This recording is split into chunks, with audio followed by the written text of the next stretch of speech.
헤브론교회 성도님들 안녕하세요. 헤브론 만나 재미있는 성경, 이번 시간은 미가입니다.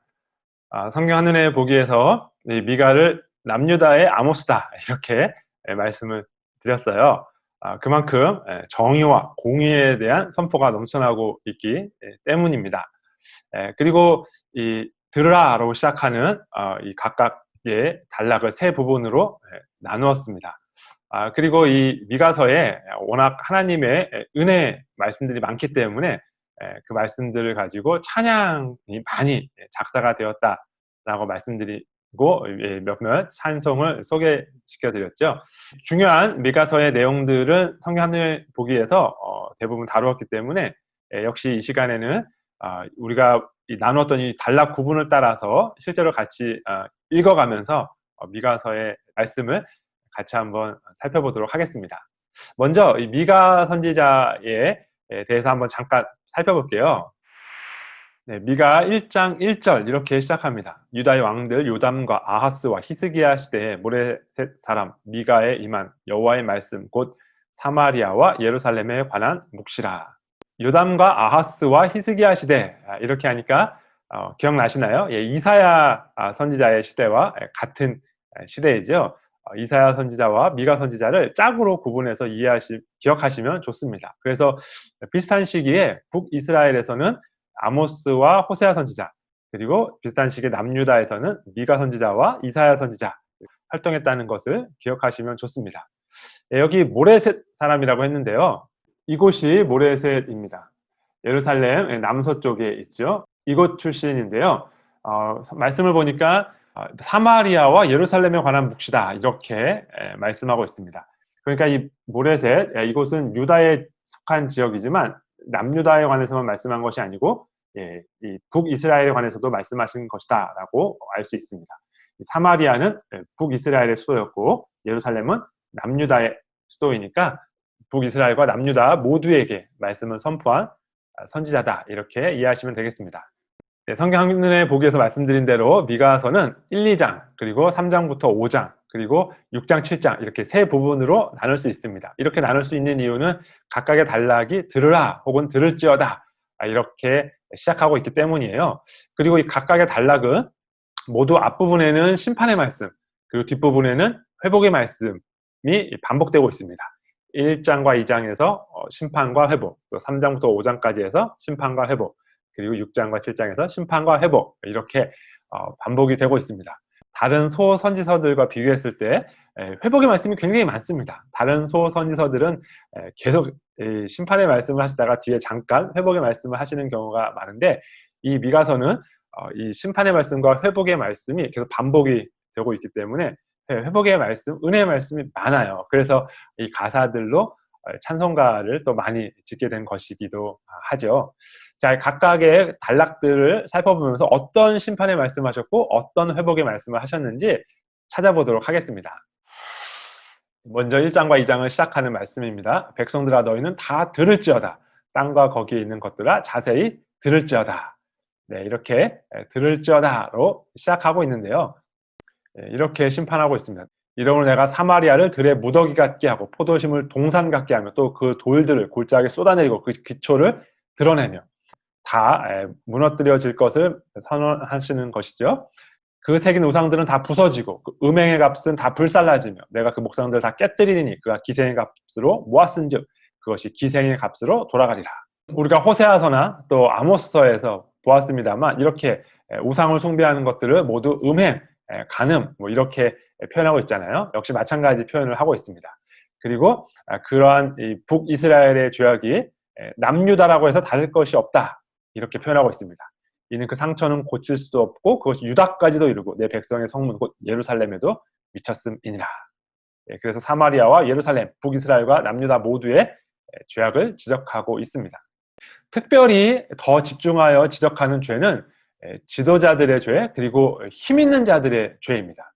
그들이 침상에서 죄를 꾀하며 악을 꾸미고 날이 밝으면 그 손에 힘이 있으므로 그것을 행하는 자는 화 있을진저. 그러니까 손에 힘이 없으면 이 악을 꾸몄다고 해서 그걸 실행하지 못하는데 힘이 있는 사람들은 그것을 실행한다라는 거예요. 2절이죠. 밭들을 탐하여 빼앗고 집들을 탐하여 차지하니. 우리가 그 십계명 공부할 때 이 말씀을 공부했던 거 기억나실지 모르겠습니다. 마지막 계명이 탐하는 것, 탐욕에 대한 말씀이었잖아요.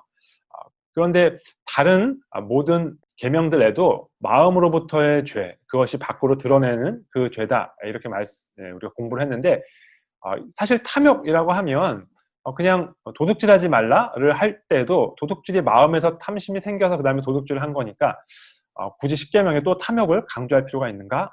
라는 우리가 생각을 했었는데요. 그것을 강조할 필요가 있습니다. 왜냐하면 이런 성경 구절들이 그것을 강조하고 있기 때문입니다.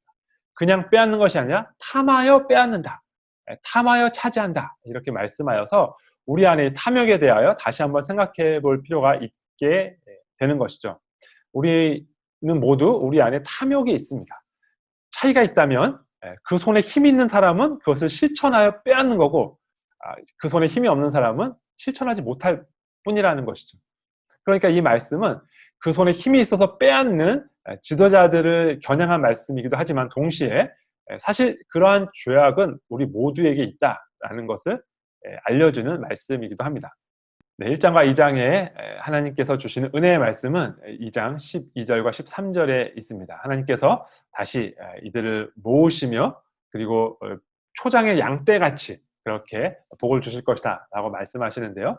특별히 13절에서 그 일을 이루시는 메시아를 예언하고 있습니다.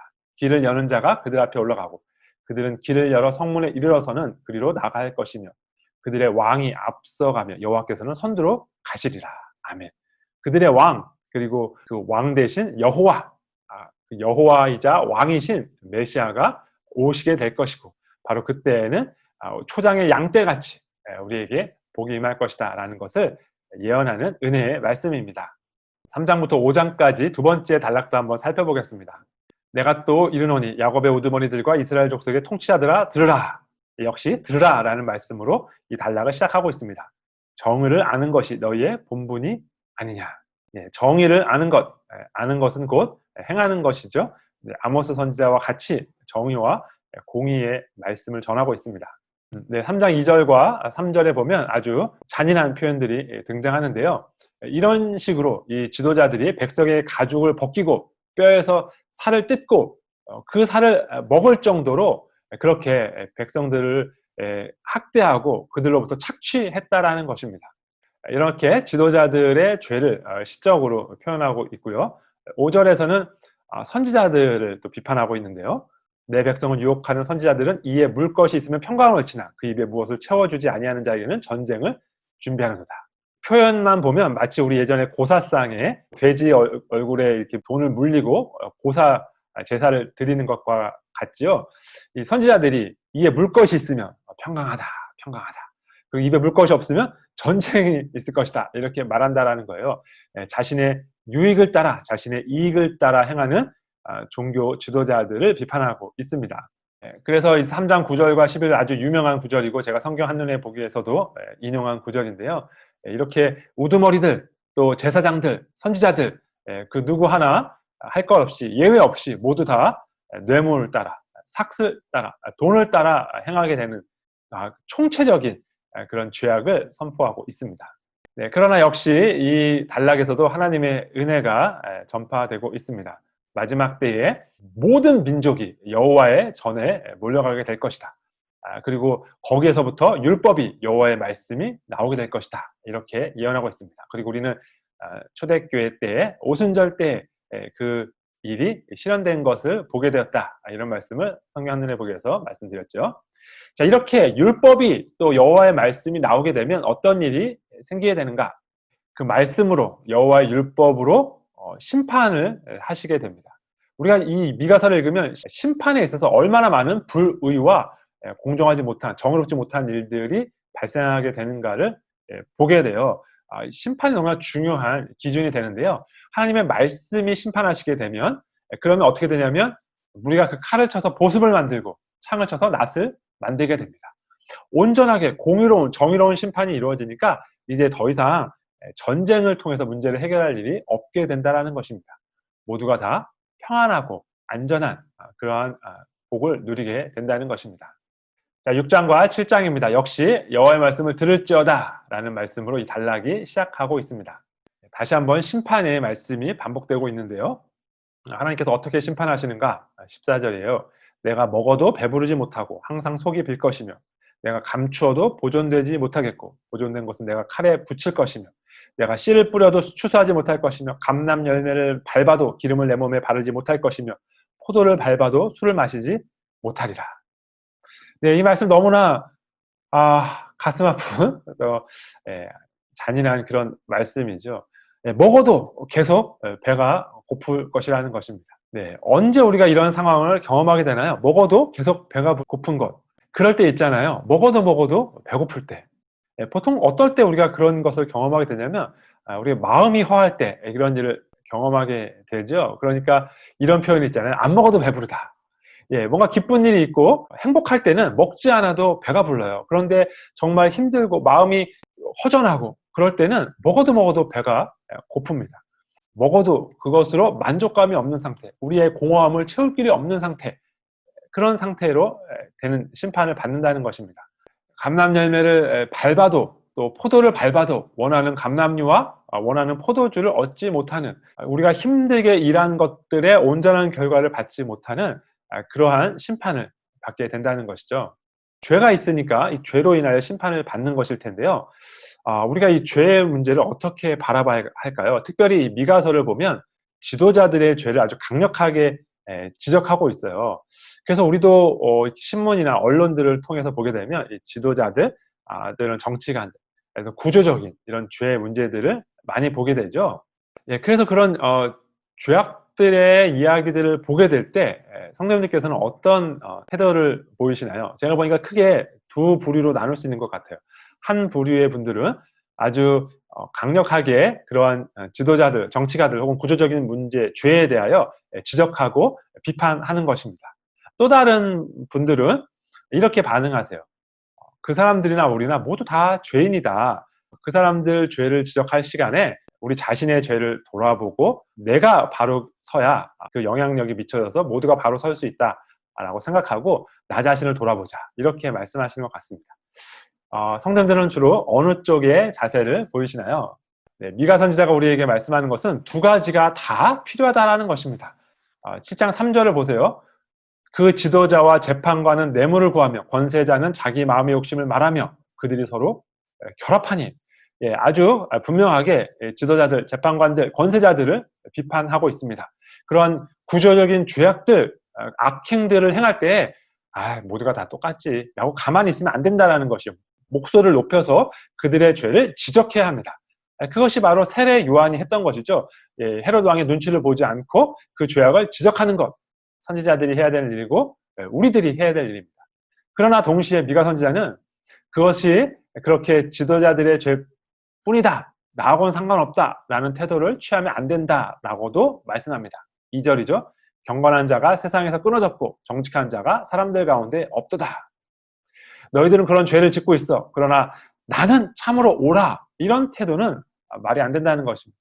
아무도 참으로 경건함, 참으로 정직한 자가 없다라는 것이죠. 그래서 강력하게 지도자들의 죄를 지적하면서 동시에 내 안에 있는 그러한 모습들도 돌아보아야 한다는 것입니다. 그래서 이렇게 올바른 자세를 갖게 되는 사람들의 태도, 반응이 여기 기록되어 있습니다. 오직 나는 여호와를 우러러보며 나를 구원하시는 하나님을 바라보나니 나의 하나님이 나에게 귀를 기울이시리로다. 오직 소망을 하나님께만 두는 것이죠. 소망을 하나님께 둔다라는 것은 나의 죄에 대하여 또 우리 공동체의 죄에 대하여 하나님께서 심판하지 않을 것을 기대하는 것이 아닙니다. 오히려 우리의 죄를 심판하시는 그 하나님께서 그렇게 다 심판하신 후에는 우리를 다시 회복시켜 주실 것이다라고 소망하는 것입니다. 9절이에요. 내가 여호와께 범죄하였으니 그의 진노를 당하려니와 마침내 주께서 나를 위하여 논쟁하시고 심판하시며 주께서 나를 인도하사 광명에 이르게 하시리니 내가 그의 공의를 보리로다. 진노를 피하는 것이 아니라 진노를 당하려니와 그러나 마침내 나를 광명에 이르게 하실 것이다 라는 것입니다. 네, 미가 선지자는 아모스 선지자와 함께 정의와 공의를 회복할 것을 우리에게 강력하게 촉구합니다. 오늘 우리가 실천할 수 있는 정의와 공의에는 어떤 것들이 있을까요? 우리는 어떻게 더 연약한 사람들, 억눌린 사람들을 도울 수 있을까요?